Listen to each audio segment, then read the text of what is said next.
Frustration in remote areas waiting for aid. Rescuers in Indonesia are still trying to reach remote areas in Sulawesi cut off by the earthquake and tsunami that devastated parts of the island and killed more than 1,400 people. Efforts have largely been focused on the city of Palu, where most of the confirmed dead have been counted. This has angered people elsewhere, who say they have not received help. The UN has warned that large parts of what might be the worst affected areas have not been reached. But the teams are pushing, they are doing what they can, UN humanitarian spokesperson Jen Laerke said late on Tuesday. Landslides, downed communications networks and collapsed bridges are making it hard for aid workers and rescuers to reach remote areas. The entire disaster zone is home to 1.4 million people and at least 70,000 have gathered in evacuation sites across the island. Fears remain that the death toll could grow significantly higher as new areas are reached. What's the latest on the ground? In Donggala Regency, an area home to 300,000 people, one aid worker told Reuters news agency that the government is missing. Everyone is desperate for food and water. There's no food, water or gasoline, she said. Police officers have been guarding shops from looters. President Joko Widodo is currently on his second trip to disaster-hit areas, but he has come in for criticism from some villagers. The president is not hearing about the remote areas, only about the tsunami and about Palu, said Yati Basma, who is from an area south of Palu. There are hundreds of people still buried under the mud in my village. I lost many members of my family and neighbors. There is no aid whatsoever, which is why we're leaving. More than 500 bodies have already been buried in mass graves. At least 29 countries have offered humanitarian aid, though some of it has been declined as unsuitable. Singapore, South Korea, the UK and Japan have all offered C-130 military transport planes to help deliver supplies and help with evacuations. The government has said it most urgently needs air transport, tents, water treatment systems, field hospitals and medical supplies. In a separate incident, a volcano began erupting on the same island, Sulawesi, on Wednesday.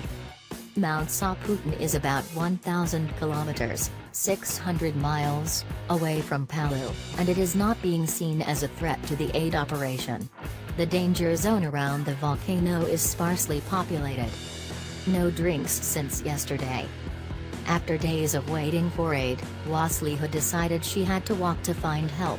Her young family trekked through the mountains for more than 10 hours from her devastated village of Lalusigi Barimaru to Palu Airport. We had no clean water or food and all we have is the clothes we are wearing, she says. Her children gulp down the water we give them, they haven't drunk anything since yesterday.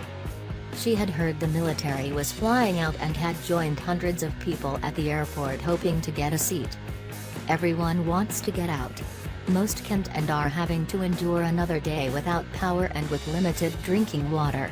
In the town square, people patiently wait in line to refill water bottles. Those that can make it here receive 2 meals a day, from a community kitchen run by volunteers and a gallon of water to bathe in. Erna Wauni is cutting up a mountain of cabbage for soup. Her house was destroyed, but she wants to help. I was saved so I have to give back. It's also hard just sitting in a tent in the hot sun all day, I would rather be cooking, she laughs. Are there still hopes of finding survivors? Some people were rescued from the rubble in the first few days. But many of the buildings brought down by the quake were then swamped by the tsunami, so hopes of more rescues are fading. However, rescuers say that 150 people are still unaccounted for. President Widodo has said that everyone needs to be found and rescue teams are using acoustic detectors. He visited the ruins of the collapsed Hotel Roa Roa in Palu, where a few survivors were earlier rescued. The president said 30 bodies were buried under the ruins. Among the people confirmed dead elsewhere are 34 Indonesian students, whose bodies were found under a church buried by one mudslide. Dozens more are still missing there. What was Palu like? Bustling city with a population of approximately 350,000 people, with many banks and supermarkets. Situated in a rain shadow, where there is very little precipitation, and one of Indonesia's driest places.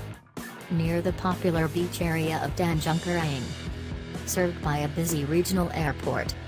Why was the disaster so bad?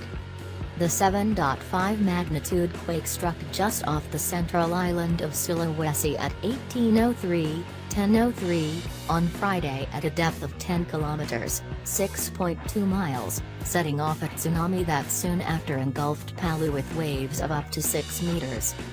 Scientists believe that tsunami may have been set off by an underwater landslide. The waves built up height and speed as they traveled down a long narrow bay towards Palu.